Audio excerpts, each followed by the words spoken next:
Hello, everyone. My name is Jenna Glover. I'm a registered architect, director of Epic Architecture in Australia, and a PhD candidate at Griffith University. Today, I would like to share some emerging ideas from my research exploring off grid housing and the potential role of co design in creating more livable and sustainable communities.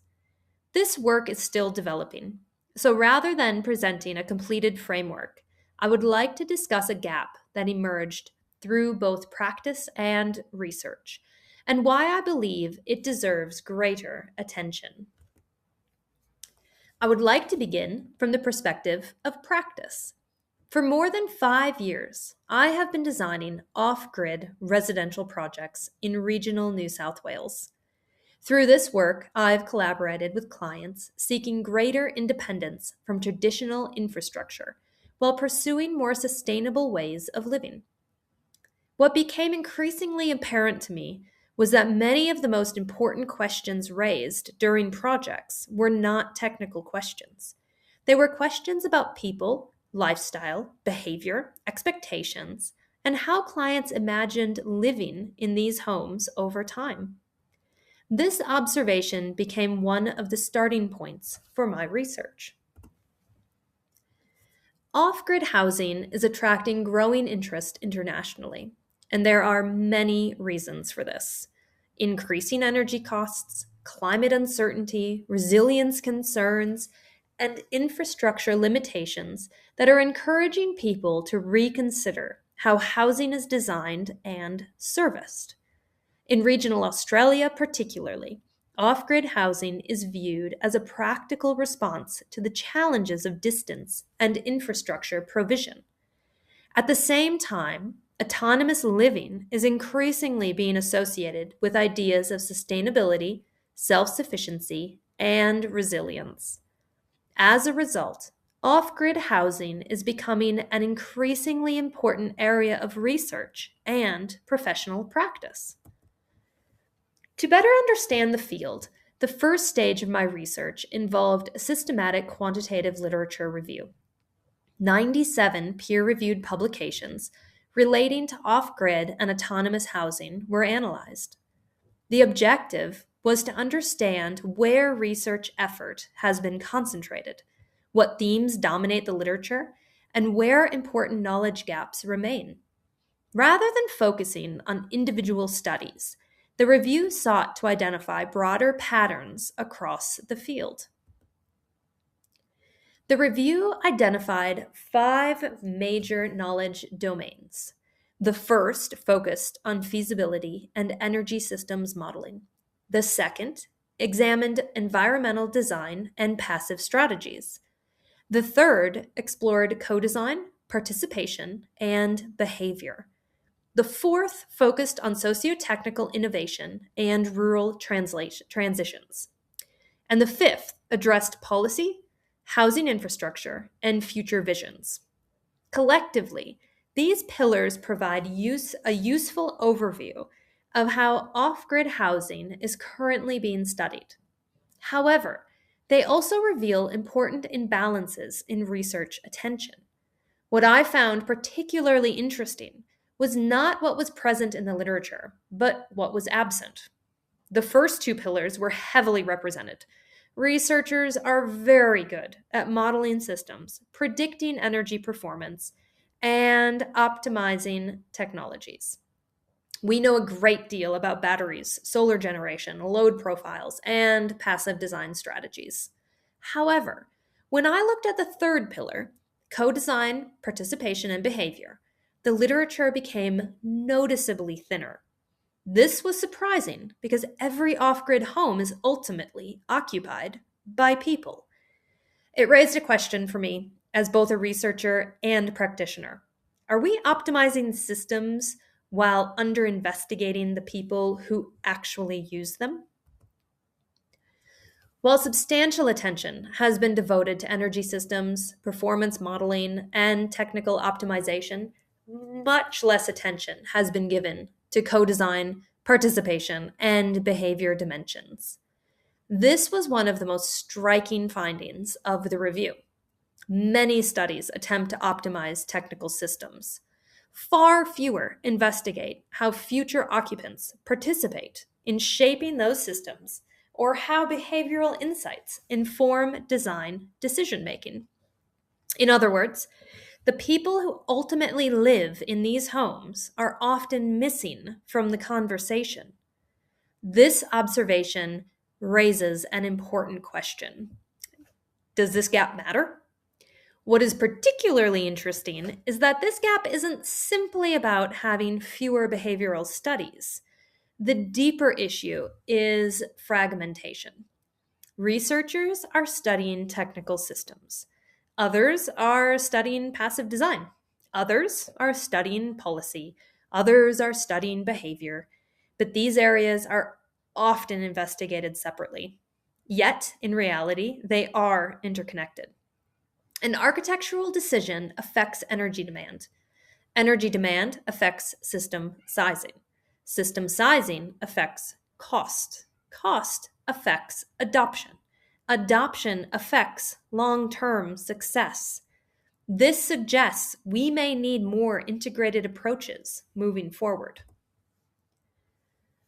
When discussing off grid housing, conversations often revolve around batteries, solar panels, inverters, and storage capacity. But these technologies do not determine how people experience a home. People do. Comfort expectations, family structures, work patterns, cooking habits, water consumption, and lifestyle aspirations all influence how an off grid home performs. These factors shape energy demand, spatial requirements, and long term satisfaction. If we overlook people, we risk creating technically successful homes that do not necessarily support the lifestyle they were intended to serve. To illustrate this, imagine two identical off grid houses built side by side. They have the same solar array, the same battery storage, the same floor area, and the same environmental conditions. Yet one household might consume significantly more energy, require greater water storage, or experience very different levels of comfort and satisfaction than the other. The difference is not the technology. The difference is how people live. This is why understanding behavior is so important.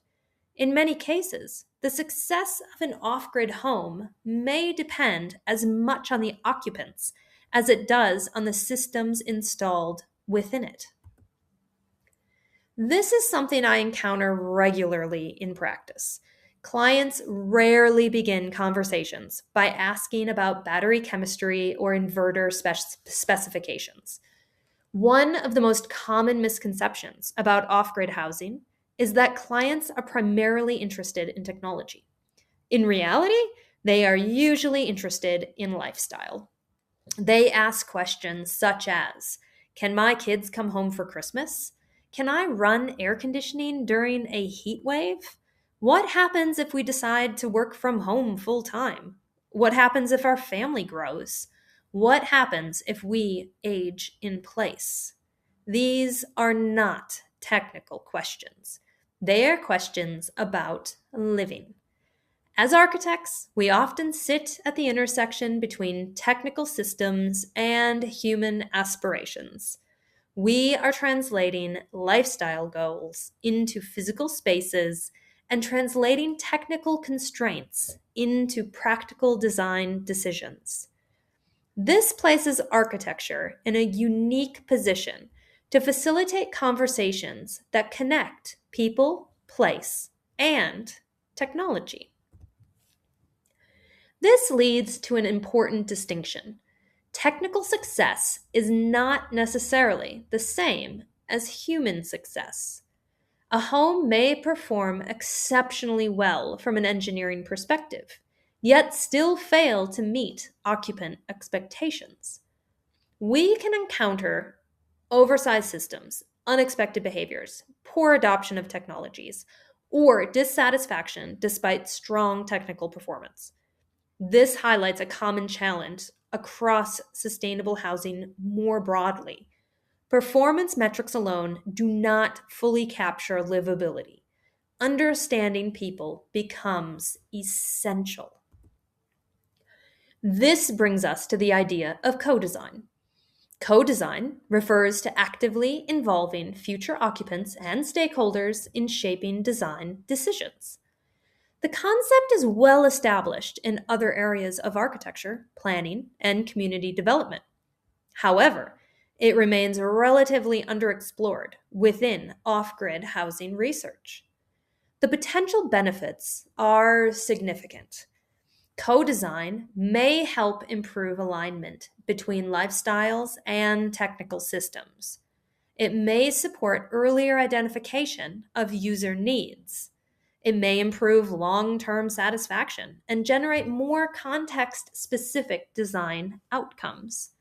At this stage, these possibilities require further investigation, but they present an interesting direction for future research. Importantly, co-design does not mean abandoning expertise. Architects remain experts in design. Engineers remain experts in systems. Builders remain experts in construction. What changes is the recognition that occupants are experts in their own lives. They understand their routines. They understand what comfort means to them. They understand their aspirations and constraints. If that knowledge is captured earlier, it may improve decision making throughout the project. This is one reason I believe co-design has significant potential in off-grid housing. Rather than designing for people, we might begin to think about designing with people. Traditionally, housing projects often follow a relatively linear process. Clients communicate requirements, architects develop designs, and builders deliver the outcomes. A co-design approach suggests a more iterative process. Occupants, architects, and other stakeholders contribute knowledge throughout the design journey. The objective is not to replace a professional expertise. Rather, it is to better integrate lived experience into those design decision making. This is the direction being explored within the next stages of my research. The project proposes engaging with both off-grid occupants and industry professionals. This includes interviews, participatory workshops, scenario-based design exercises, and subsequent framework development. The aim is to better understand how behavioral insights and lived experience can be integrated into off-grid housing design processes. At this stage, the work remains exploratory, but it seeks to build a stronger bridge between technical performance and everyday life. If successful, this approach could have several implications. First, it may support more responsive and adaptable housing outcomes. Second, it may help reduce the gap between predicted and actual performance. And third, it may contribute to a more resilient and adaptive communities by aligning housing more closely with the needs of the occupants. Ultimately, the goal is not simply better technology, it is better housing. The implications extend beyond individual homes. If we can create housing that is more responsive to the people who live in it, we may also contribute to more resilient communities. Off-grid housing is often discussed through the lens of energy independence, but perhaps we should also think about social resilience, community resilience, and long-term livability. Ultimately, the challenge is not simply designing autonomous buildings. It is designing places where people can thrive. To conclude, off-grid housing research has made substantial progress in advancing technical knowledge. However, much less attention has been devoted to the people who ultimately inhabit these environments. The findings from this review suggest that co-design, participation, and behavioral considerations remain underrepresented within the field.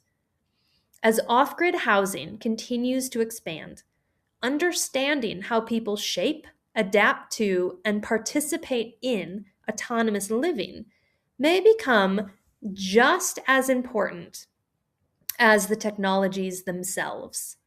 This leaves us with a final question. If off grid housing is ultimately about people, shouldn't people play a greater role in shaping it? Thank you so much.